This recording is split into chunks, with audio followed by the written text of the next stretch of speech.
नमस्कार विद्यार्थी मित्रांनो, आपले MPSC PYQ base 1 mark fix series मध्ये आपले स्वागत आहे। आज आपण नाही का सार्वजनिक वित्तामधला जो महत्त्वाचा टॉपिक आहे एफआरबीएम ऍक्ट, ज्याच्यावर प्रश्न आपल्याला बरेच आलेले आहे आणि नक्कीच नाही का छोटासा टॉपिक आहे। आपण नाही का उद्यापासून नाही का उद्या नाही का सार्वजनिक वित्त टॉपिक घेऊ आपण, जेणेकरून नाही का महत्त्वाचे 2-3 प्रश्न जे असतात, कारण की महत्त्वाचा इकॉनॉमिक्स मध्ये काही टॉपिक राहिलेले आहेत ते नक्की करू। काही हेल्थ इश्यू असल्यामुळे काही आलो नाही मी व्हिडिओ बनवला नाही मी। नक्कीच आज एफआरबीएम घेऊ आणि वित्त आयोग घेऊ, हे महत्त्वाचेच असतात इकॉनॉमिक्स मध्ये। आणि वित्त आयोग तर आपल्याला पॉलिटी मधून सुद्धा येते, अर्थशास्त्र मधून सुद्धा येते। तर नक्की पाहू आपण एफआरबीएम ऍक्ट वर तुमचा आज 1 मार्क फिक्स करू। तर लक्षात घ्या, तर एफआरबीएम ऍक्ट जे आहे ते आहे कधीचा, 2003 चा। लक्षात ठेवायचा 2003 चा आहे। याला इंग्लिश मध्ये काय म्हटलं जाते बघा, fiscal responsibility and budget management act. लक्षात ठेवायचं fiscal responsibility budget management act, मराठीत म्हणते याला राजकोषीय जबाबदारी आणि अंदाजपत्रक व्यवस्थापन कायदा। आपण इंग्लिश मध्ये लक्षात ठेवायचं fiscal responsibility budget management act म्हणजे काय, फिस्कलचा अर्थ काय माहित आहे का, राजकोषीय। बजेट म्हणजे काय, अर्थसंकल्प। याचं काय करायचं, व्यवस्थापन मॅनेजमेंट करायचं। अर्थातच दिलेलं आहे की बा राजकोषीय म्हणजे कर्ज आणि जे सरकारचा अर्थसंकल्प असते याचं कशा प्रकारे व्यवस्थापन केले जाते ते या कायद्याचा उद्देश असते। थोडक्यात लक्षात ठेवा। त्यानंतर बघा, हा कायदा कधी स्वीकृत झाला, ज्याला आपण म्हणतो मंजूर, तर लक्षात ठेवायचं 26 ऑगस्ट 2003। आयोगानं वारंवार फक्त 2003 आणि 2004 एवढंच विचारलं आहे, फक्त हे लागू तारीख विचारली आहे, परंतु 26 ऑगस्ट वर प्रश्न नाही आहे। जर त्यांनी विचारलं की एफआरबीएम कायदा कधी स्वीकृत झाला किंवा सहमत झाला तारीख सहित, तर तुम्हाला 2003 तर माहित राहील, परंतु 26 ऑगस्ट आहे किंवा नाही इथं तुम्ही कन्फ्युजन राहणार। लक्षात ठेवा, 26 ऑगस्ट लिहून घ्यायचा। 26 ऑगस्ट 2003 ला मंजूर झाला आणि हे याचं इम्प्लिमेंटेशन कधी झालेलं आहे लागू, तर लक्षात ठेवायचं 5 जुलै 2004 ला। याच्यावर प्रश्न आलेले आहे, आपण घेऊच, लक्षात ठेवा। आणि या संबंधी जी समिती होती, शिफारस समिती कोणती होती एफआरबीएम संबंधी, तर लक्षात ठेवायचं विजय केळकर समिती होती। हे इम्पॉर्टंट आहे। त्यानंतर बघा, हा कायदा नाही का, एफआरबीएम जो कायदा आहे ते कोणावर बंधनकारक आहे, जसं विचारलं जाते केंद्र सरकारवर बंधनकारक आहे राज्य सरकारावर, तर ज्यावेळेस ते विचारलं जाते ना, तर सेंटेन्स घेऊ आपण ते पीआयक्यू मध्ये, परंतु त्यावेळेस आपल्याला वाटत नाही की हे दोन्ही बंधनकारक असं, परंतु असं नाही आहे। हा कायदा केंद्र सरकारवर बंधनकारक आहे, राज्य सरकारवर बंधनकारक नाही। हे लाईन पाठ करा, राज्य सरकारवर बंधनकारक नाही, केंद्र सरकारवर बंधनकारक आहे। त्यानंतर फॅक्च्युअल डाटा विचारला जाते की बा एफआरबीएम कायदा लागू करणारं पहिलं राज्य कोणतं आहे, तर कर्नाटक आहे। लक्षात ठेवा। यानंतर हा कायदा कोणी लागू केलेला आहे याच्यावर सुद्धा प्रश्न आहे, उत्तर प्रदेश, पंजाब, त्यानंतर केरळ, कर्नाटक आणि तामिळनाडू। हे राज्य जसे तसे पाठ करा, प्रश्न आल्यावर आणखी क्लिअर होईल। त्यानंतर बघा, संसदेसमोर नाही का एकूण नाही का 4 विवरणं मांडली जाते संसदेसमोर, म्हणजे एकूण 4 विवरणे असते राजकोषीची, परंतु संसदेसमोर 3 मांडली जाते, असे 4 विवरण आहे। एक कोणता आहे, राजकोषीय विवरण आहे काहीतरी, ते घेतलं नाही मी, लक्षात ठेवा। याच्यासमोर 3 विवरण मांडले जाते संसदेसमोर, ते आहे मध्यावधी राजकोषीय धोरण विवरण। काय लक्षात ठेवायचं, मध्यावधी राजकोषीय धोरण विवरण, कीवर्ड आहे मध्यावधी, याला आपण म्हणतो मीडियम टर्म, लक्षात ठेवा।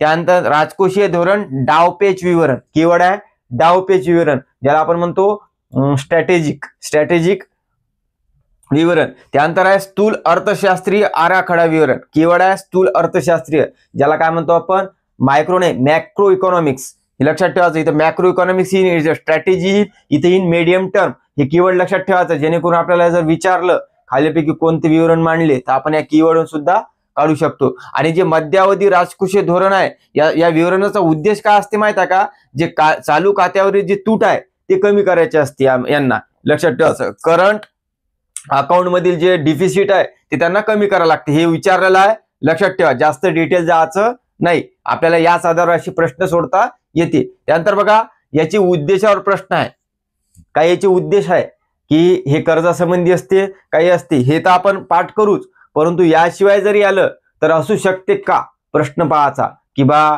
कर्जासंबंधी आहे की बा सरकारले नाही का पारदर्शकता आणण्यासाठी काही प्रयत्न करत आहे बा, कर्जासंबंधी काही योग्य शिफारस सूचना केल्या असेल त्यांनी कर्जासंबंधीच्या, तर मग अशा बऱ्याच केलेल्या असेल ना, तर मग तिथं पाहायचं की बा आपल्याला कर्जासंबंधी आहे का घडामोडी किंवा महसूल तूट आहे, हे आपण पाहू। या संबंधी रिलेटेड असेल तर इतर पर्याय सुद्धा आपण घेऊन झाले पाहिजे, परंतु हे मेन आहे, यावर प्रश्न सुटते आपले बरेच। लक्षात ठेवा, याचा उद्देश जे असते तर राजकोषीय तूट आणि महसुली तूट कमी करणे हा महत्वाचा उद्देश आहे याचा. राजकोषीय तूट आणि महसुली तूट कमी करणे. आणि हे राजकोषीय तूट का आहे आणि महसुली तूट का आहे हे आपण उद्याच्या लेक्चरमध्ये डिटेल घेऊ. तर लक्षात घ्या, या राजकोषीय तूट जी होती मार्च 2009 पर्यंत नाही का, हे महसुली तूट लक्षात ठेवा शून्यावर आणायचं होतं. मार्च 2009 याच्यावर प्रश्न आहे. मार्च 2009 पर्यंत महसुली तूट शून्यावर आणणे. मार्च 2009 पर्यंत राजकोषीय तूट 3% कमी करणे. म्हणजे राजकोषीय तूट 3% कमी करणे, महसुली तूट 0% आणणे. मार्च 2009. त्यानंतर बघा, सरकारी कर्जावर मर्यादा निश्चित करणे. आहे का नाही, हे मर्यादाच करते ना की सरकारनं किती कर्ज घेतलं पाहिजे आणि ते किती टक्क्यापर्यंत असलं पाहिजे आणि लिमिट किती असले पाहिजे याच्यावर नियंत्रण ठेवण्यासाठीच कायदा आहे ना, कर्जावर मर्यादा. कीवर्ड लक्षात ठेवायचं. शासनाच्या आर्थिक कामकाजात पारदर्शकता आणणे.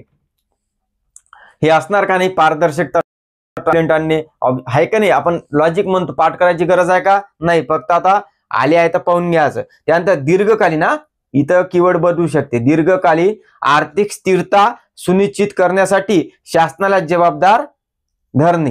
म्हणजे दीर्घकालीन काय करायचं आहे, इकॉनॉमिक स्टॅबिलिटी आणायची आहे. हे उद्दिष्ट असणारच आहे राजकोषीय, कारण की राजकोषीय धोरण हे दीर्घकालीन असते आणि आर्थिक स्थिरता हे उद्दिष्ट असते. आणि हे कोणाला जबाबदार धरते तर शासनाला. जर त्यांनी नाही काय हे माहीत राहते आपल्याला शासनासंबंधीच आहे, परंतु कधी कधी जर त्यांनी शासनाच्या जागी जनतेला जबाबदार म्हटलं तर आपण नाही का घाई गडबडीत चुकू शकतो. लक्षात ठेवा, दीर्घकालीन आर्थिक स्थिरता सुनिश्चित शासनाला जबाबदार धरणे हे महत्वाचे आहे. याशिवाय जर सरकारच्या कर्जासंबंधी जर आले तर त्याला प्रश्न आपण बरोबर धराले पाहिजे. तर आता पाहू आपण या साईडचा भाग. तर लक्षात घ्या, FRBM कायदा यावर प्रश्न आहे, सोपेच प्रश्न आहे की डायरेक्ट विचारते FRBM कायदा पुनर्विलोकन समितीचे अध्यक्ष कोण आहे किंवा कोणती समिती आहे, NK सिंग. जवळपास 2 ते 3 प्रश्न आहे. हे जास्त डिटेल गेले नाही, गेले तरी नाही का इतक्यातच जाऊ शकते त्यांनी, हे तुम्ही लिहून घ्या. लक्षात ठेवा, तुम्हाला विचारीन डायरेक्ट FRBM कायदा पुनरावलोकन, ज्याला इंग्लिश मध्ये म्हणते रिव्ह्यू कमिटी. रिव्ह्यू कमिटी जर विचारलं तर उत्तर लिहायचं NK सिंग समिती, हे त्यांचे अध्यक्ष होते. त्यानंतर नाही का या समितीमध्ये एकूण किती सदस्य आहे, 5 अध्यक्ष धरून. लक्षात ठेवा, अध्यक्ष कोण आहे, NK सिंग समिती, सॉरी NK सिंग. आणि जे 4 सदस्य आहे याच्यावर प्रश्न आला नाही आजपर्यंत, पण विचारू शकते. तर लक्षात ठेवायचं, इतर 4 सदस्य सुमित बोस, उर्जित पटेल, अरविंद सुब्रमण्यम, रतीन रॉय. लक्षात ठेवायचं तुम्ही नाही का, बोस पटेल रॉय, बोस रॉय पटेल सुब्रमण्य, एक एक अक्षर जरी पाहिले तरी तुम्हाला तिथं वेळेवर लक्षात येऊ शकते.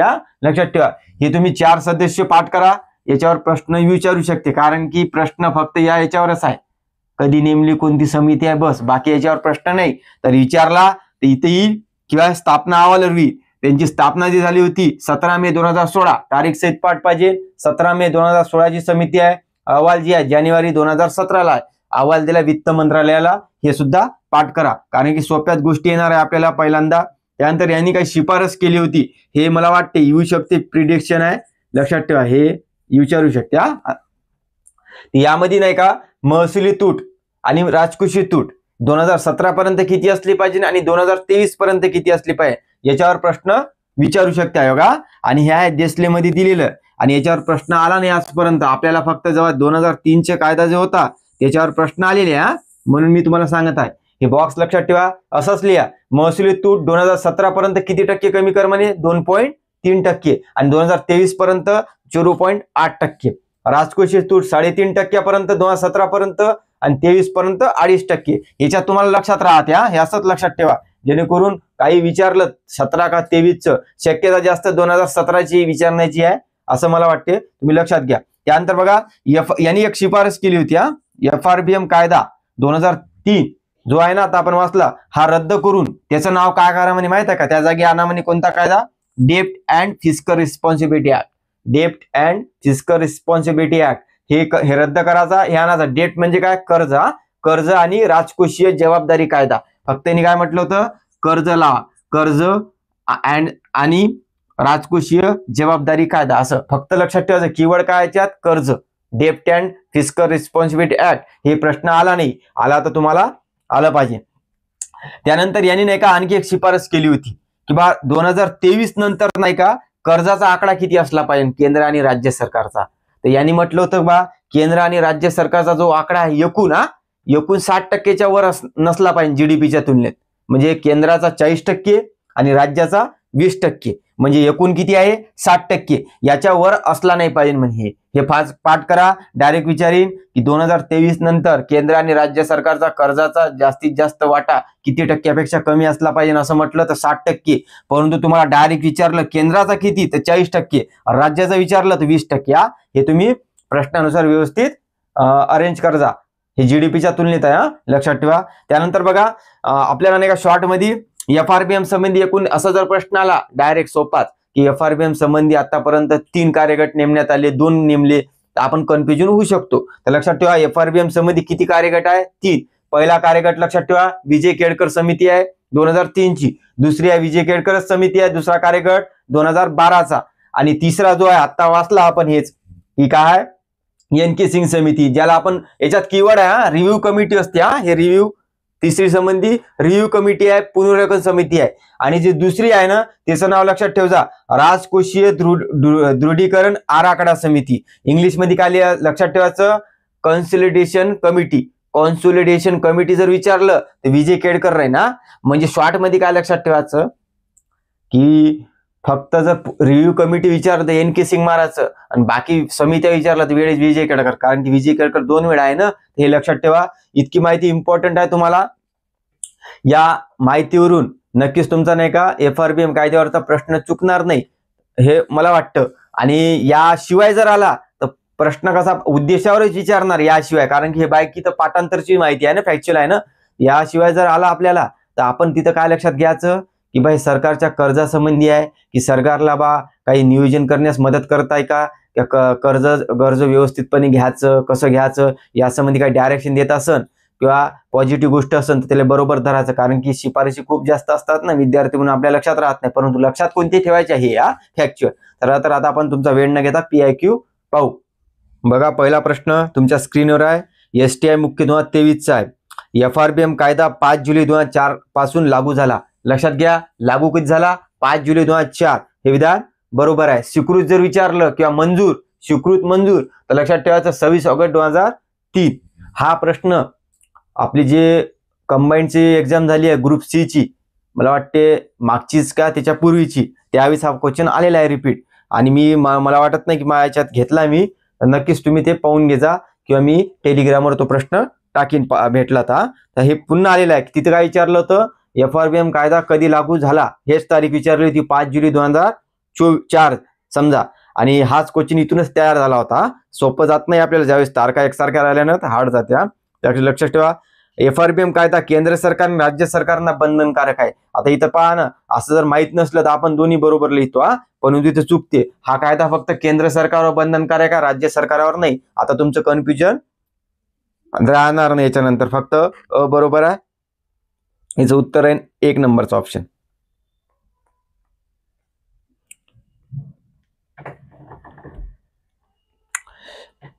त्यानंतरचं बघा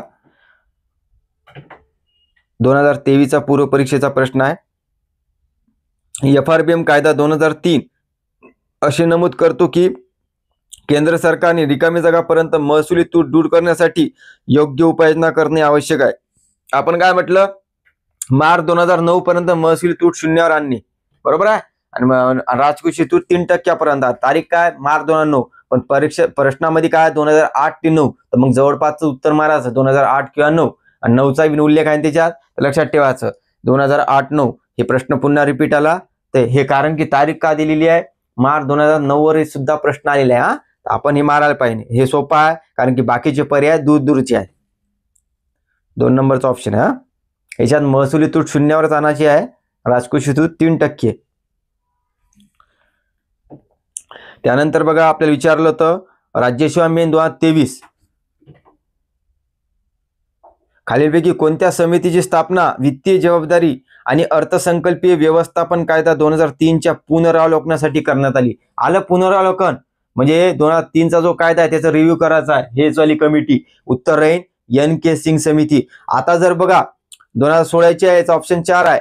जर यांनी कन्फ्युजन करण्यासाठी काय द्यायला पाहतं माहिती आहे का विजय केळकर समिती, तर तुम्ही होत होते त्यावेळेस कन्फ्युजन. इथं बरेच जण नाही का चुकत होते. जर माहित नसतं विजय केळकर आहे तर लिहित नाही. म्हणून नाही का त्यांनी कन्फ्युजन काही केलं नाही, परंतु तसा क्वेश्चन आला पाहिजे जेणेकरून जे व्यक्ती मेहनत घेते त्यांना ते उत्तर लवकर होते. लक्षात ठेवा. म्हणजे 1 मार्क समोर जाते बा अभ्यासा विद्यार्थी. लक्षात ठेवायचं. याचं उत्तर आहे 4 ऑप्शन. खालीलपैकी आपल्याला विचारायला FRBM कायद्याची उद्दिष्टे 2003चा आहे बघा. कालबद्ध कार्यक्रमाअंतर्गत सरकारी कर्जावर मर्यादा निश्चित करणे आपण पाहिलेलं आहे इथं, तुम्ही पाहून घ्या. सरकारी कर्जावर मर्यादा निश्चित करणे, महसुली तूट शून्य गाठणे, वित्तीय तूट कमी करणे आहे का? बरोबर आहे. कारण वित्तीय तूट कमी करायची आहे 3% कमी. आता 3% दिली नाही तर असा अर्थ नाही ना, कमीच करायची आहे ना आपल्याला. त्यामुळे त्यांना दीर्घकालीन समष्टी स्थिरता सुनिश्चित करणे आणि शासनाला जबाबदार बनवणे आपण पाहिलेलेच आहे ते बी. आणि शासनाच्या आर्थिक कामकाजात पारदर्शकता सुधारणे हे सुद्धा पाहिलं आहे. याचं उत्तर आहे वरीलपैकी सर्व. लक्षात ठेवा. त्यानंतर बघा 14व्या वित्त आयोगाने राजकोषीय जबाबदारी म्हणजे हे FRBM कायद्याला खालीलपैकी कोणत्या पर्याय सुचवला आहे? तर कर्ज मर्यादा आणि वित्तीय जबाबदारी कायदा यांनी सुद्धा हे सांगलं होतं NK सिंग समितीनं आणि 14 वित्त आयोगाने हेच. परंतु जरी सुद्धा आपल्याला हे माहित नसलं तरी आपण याच्यावर उत्तर काढू शकतो, कारण की वित्तीय एकत्रित निधी आहे तो. आपल्याला विचारलं काय त्यांनी कायदा, तर कायदा एकच आहे पर्यायामध्ये 4 नंबरचा आणि मोठे सेंटेन्स सुद्धा आहे. आणि ती वित्तीय जबाबदारी कायद्याबद्दलच बोलत आहे ना डिटेलमध्ये, तर त्यामुळे आपण ते मारतो.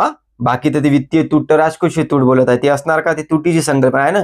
पहिलं तर निधी आहे तो येणार नाही, आणि इथं महसूल आणि कर्ज व्यवस्थापन आणि परंतु आपल्याला कायद्याचा उल्लेख केला, मग कायदाच येणार उत्तर. त्याचं 4 नंबर आहे ना.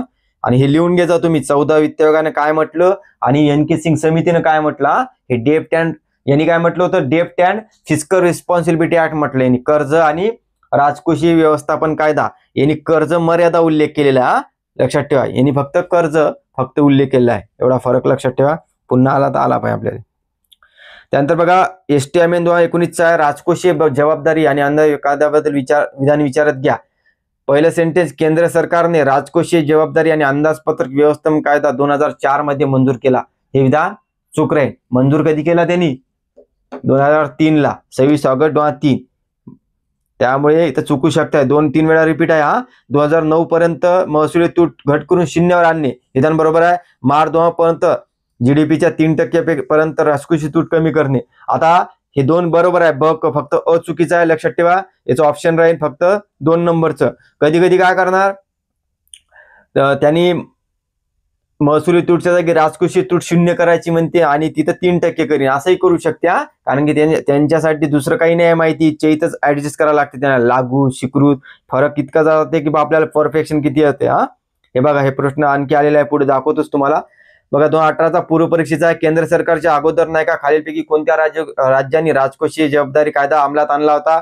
तर हे सांगितलेलं आहे. पहिलं राज्य कोण आहे? कर्नाटक.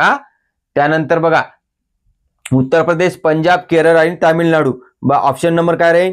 ABC. पश्चिम बंगाल नाही येणार. लक्षात ठेवायचं. याच्यावर प्रश्न आलेला आहे आणि जर त्याविषयी नवीन क्वेश्चन राहिला तरी आपण त्याचं उत्तर मल्टिपलच मारायला पाहिजे होतं. ABC.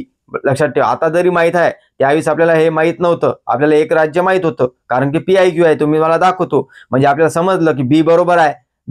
तर मल्टिपल मध्ये कर्नाटक, केरळ येत आहे. मग असू शकते का एकापेक्षा जास्त कायदे? हो, कारण की राज्याला सुद्धा कायदे करायला लागते ना या संबंधी. मग असा अप्रोच लक्षात ठेवायचा की बा मल्टिपल येऊ शकते का. मग तिथं नाही म्हणायचं की बा संकुचित दृष्टिकोनातून फक्त मी एकच पर्याय मारतो, कारण की त्यानं पहिलं नाही विचारलं ना या अगोदर कोणत्या राज्याने बा अंमलात आणले, तर मल्टिपल असू शकते ना. म्हणून आपण ऑप्शन सुद्धा मल्टिपलच मारायचं, चुकलं तरी चालते. लक्षात ठेवा. परंतु आपण राईट ऑप्शन जात असतो त्या, आणि हा दृष्टिकोन आयोगाला अपेक्षित आहे आपल्याकडून. याचं उत्तर आहे ABC. त्यानंतर बघा आपल्याला आलता, 1 मिनिट.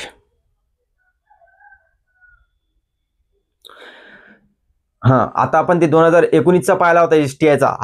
हा प्रश्न 2017चा आहे राज्यसेवेचा मेनचा. बघा केंद्र सरकारने FRBM कायदा जो आहे 2004 ला मंजूर केला. हाच प्रश्न आहे. 26 ऑगस्ट 2023 ला मंजूर केला. आणि बाकीचे जे दोन्ही सेंटेन्स आहे ते बरोबर आहे. म्हणजे याचं उत्तर आहे BC. हाच क्वेश्चन 2019 ला रिपीट झाला. तुम्ही फक्त पाहून घ्या, म्हणजे टाइम जाणार आपला. त्यानंतर बघा STI 2017 ला पुन्हा तोच क्वेश्चन आहे. 17 STI, 17 राज्यसेवा, पुन्हा STI 2019 हाच क्वेश्चन रिपीट आहे. कायदा मंजूर केला तोच. पाहून घ्या तुम्ही, म्हणजे रिपीट क्वेश्चन कसे होतात हे तुम्हाला समजत असं ना. त्यानंतर बघा आपल्याला विचारला होता STI 2016 ला की राजकोषीय जबाबदारी म्हणजे व्यवस्थापन कायदा FRBM ऍक्ट 2023-2006 मध्ये खालीलपैकी कोणत्या प्रकारचे तूट जीडीपीच्या 2% कमी करण्याचे उद्दिष्ट होते. आपल्याला ते काही माहित नाही पाहिजे 6% म्हणजे 2006 पर्यंत आहे का 7 पर्यंत आहे काही गरज नाही. फक्त आपल्याला माहित आहे कायदा कोणासंबंधी आहे. एक तर राजकोषीय तूट आहे आणि महसुली तूट. महसुली तूट तर 0वर आणायची आहे आणि दुसरी तूट कोणती आहे राजकोषीय तूट 3% आणायची आहे. तिथं म्हणायचं नाही बा हे 3% कमी करायची आहे. मग हे 6 बद्दल बोलत आहे ना आपण 9 बद्दल बोलत होतो. लक्षात ठेवा ना 9 पर्यंत 3% आहे आणि 2च तूट असणार आहे उत्तर. एक तर महसुली तूट आणि राजकोषीय तूट. म्हणून तुमचं ऑप्शन अ क पैकी राहील. परंतु महसुली तूटचा जर प्रश्नच नाही आहे कारण की ते 0वर आणायचे आहे. मग राहिला 2% राजकोषीय तूट. हे लक्षात ठेवा. बाकी ते प्राथमिक तूट काय अंदाजपत्र तूट आपण पाहू नंतर संकल्पना. ते याचं उत्तर आहे फक्त राजकोषीय तूट. हे पाहून घ्या सोपा आहे उद्दिष्ट मध्ये निघून जाते. त्यानंतर बघा आपल्याला उद्दिष्ट विचारले FRBM ची 2015 STMN महसुली तुटीचे उच्चाटन करणे. बरोबर आहे. 0वर आणणं म्हणजे आपण त्याला उच्चाटन करता. राजकोषीय तूट कमी करणे. बरोबर आहे. वाढत्या सार्वजनिक कर्ज आळा घालणे. कर्जावर मर्यादा आणायची आहे ना. बरोबर आहे. संरक्षण खर्चात कपात करणे. आता संरक्षण खर्चासंबंधी आहे काय संरक्षण कर या संबंधी नाही आहे लक्षात ठेवा. म्हणून याचं उत्तर आहे फक्त ABC. ऑप्शन सुद्धा आपल्याला बऱ्यापैकी सर्व नाही आहे लक्षात ठेवा. याचं उत्तर आहे ऑप्शन 3. त्यानंतर बघा नेक्स्ट क्वेश्चन आपल्याला विचारलं होतं FRBM ची उद्दिष्टे STI 2014चा दीर्घकालीन समग्र स्तरीय म्हणजे बघा दीर्घकालीन आर्थिक स्थिरता सुनिश्चित करायचं आहे ना. यामध्ये हे विधान बरोबर आहे. आदर्श ऋण व्यवस्थापन कर्जाचं नाही का चांगल्या प्रकारे नियोजन करायचं आहे. हे सुद्धा आपण कर्जासंबंधित वाचत आहोत. इथं दिलेलं आहे तुम्हाला. कर्जावर मर्यादा निश्चित करणे. कर्जाचे व्यवस्थापन करणे. कर्जात पारदर्शकता आणणे. हे गोष्टी आहे. सेवा कराचा घटलेला दर आहे का नाही आहे. करासंबंधी आहे का हे नाही. डायरेक्ट कर्जासंबंधीच आहे ना गोष्टी. तर लक्षात ठेवायच्या AB बरोबर आहे फक्त. पुन्हा आला तर पहा संरक्षण गोष्टी येत नाही सेवा कर येत नाही याच्यात. हे तुम्ही एलिमिनेट करू शकता इझिली. त्यानंतर बघा FRBM कायदा कोणत्या गृहीतकावर आधारित आहे म्हणते आपल्याला. तर लक्षात ठेवायचं. आता हे पहा हे काय आपण लॉजिकने म्हणतो 2 नंबरचं वाचा डायरेक्ट. कमी राजवित्तीय तूट म्हणजे राजकोषीय तूट होय. इंग्लिशमध्ये फिस्कलच म्हणते पाहून घ्या. कमी राजकोषीय तुटीसाठीच आहे कारण की आपण 3% पेक्षा कमी करतो. आणि दीर्घकाळात अधिक अभिवृद्धी हे आता आपण आर्थिक स्थिरता म्हटलं दीर्घकाळात ते तर सेंटेन्स कॉपी केलं. फक्त त्यांनी सेंटेन्स बनवलं म्हणून पहिलं तर चूक आहे. अधिक आहे राजकोषीय धोरण वाढवण्यासाठी आहे का राजकोषीय तूट. राजकोषीय तूट म्हणजे काय सरकारची कर्ज वाढवतो का आपण. कर्ज जर वाढलं तर आपल्यावर भक्कम बैठक येईल ना. त्यामुळे हे कर्जावर नियंत्रण कर्ज कसं कमी करायचं या संबंधी आहे हा कायदा. म्हणून याचा ऑप्शन 2 राहील ना. STMN 12चा आहे. हे असे जर आले तर सेकंदात सॉल्व्ह झाले पाहिजे. नाही तर आपण त्याला 3-4 वाचायची काही गरज नाही कारण की PIQ असल्यामुळे आपल्याला लगेच सुटले पाहिजे. त्यानंतर बघा सरकारने ऑगस्ट 2002 मध्ये पहिला FRBM कायदा संमत केला. असं पहिलं राज्य कोणतं आहे तर कर्नाटक आहे. हे पाठ करा. हे प्रश्न आलेला आहे. आणि बघा ऑप्शन मध्ये कर्नाटक केरळ पंजाब तामिळनाडू सुद्धा आहे. म्हणजे हे सर्वच राज्याने केलेलं आहे परंतु त्याने पहिला विचारला आहे तर लक्षात ठेवायचं. आणि आपल्याला यानंतर हा क्वेश्चन पहिले आलेला आहे ना. हे 12चा आहे. मग 17-18ला आलेला आहे. त्यावेळी कोणत्या राज्यात म्हणजे इतर राज्य सुद्धा विचारले होते. लक्षात ठेवा. हे तुम्ही नोट डाऊन करा. इथे लिहून टाक जा 2002 कर्नाटक.